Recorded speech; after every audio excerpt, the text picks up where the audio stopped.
थोड़ा रुककर हैरानी से एक लड़के ने पौधे का एक टुकड़ा तोड़ा और बस हल्का सा कौर लिया। थोड़ी देर चुप्पी, फिर मुस्कुराते हुए। हैरानी की बात ये थी, उसका स्वाद तो कमाल का था। फिर उसने जमीन की घास भी चखी और यकीन मानो वो भी बहुत स्वादिष्ट लगी। थोड़ा चौंकते हुए पूरा जंगल जैसे एक बड़ा सा स्वादिष्ट बफे हो। कुतूहल भरी आवाज, उत्सुकता में लड़का और अंदर की तरफ बढ़ा तेज आवाज के साथ। तभी अचानक एक जोरदार आवाज हुई। उसने देखा तालाब में ढेर सारे छोटे छोटे नेवले खड़े थे, धीरे और रहस्यमय अंदाज में।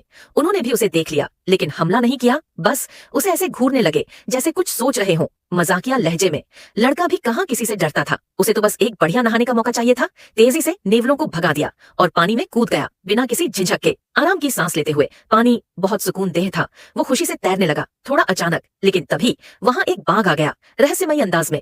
अजीब बात ये थी, ना तो बाघ डरा ना नेवले, सब जैसे इस जंगल के नियम को जानते हो। मुस्कान के साथ लड़का भी मुस्कुराया जब देखा कि बाघ अपने खाने का मजा ले रहा था, धीरे और सस्पेंस में। लेकिन रात होते ही सब कुछ बदल गया। डर भरी आवाज, सारे नेवले पेड़ों पर चढ़ गए और वहां सो गए धीरे धीरे, रहस्य के साथ। तालाब अचानक चमकने लगा, तेज अजीब सी रोशनी, और फिर मरी हुई मछलियां उस सतह पर तैरने लगी।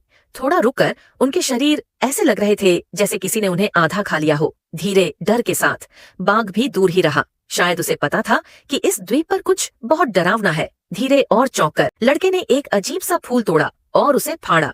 धीरे धीरे अंदर से निकला एक इंसानी दांत, सांस खींचते हुए। तभी उसे समझ आया, ये एक नरभक्षी द्वीप है।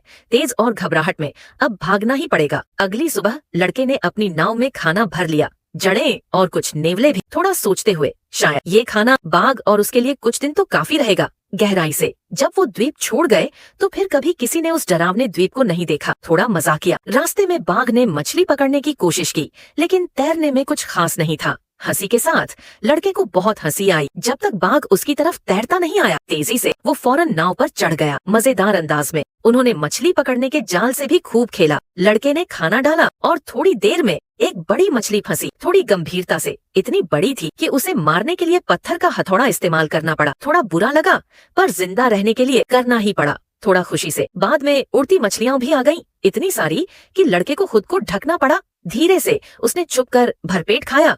फिर न जाने कितने दिनों बाद कुछ मछुआरों ने उसे पाया, भावनात्मक रुकाव के साथ। लेकिन वो रो रहा था क्योंकि वो बच गया था? नहीं, धीरे और गहराई से वो रो रहा था क्योंकि बाघ बस जंगल की ओर देखता रहा और एक बार भी मुड़कर उसकी तरफ नहीं देखा।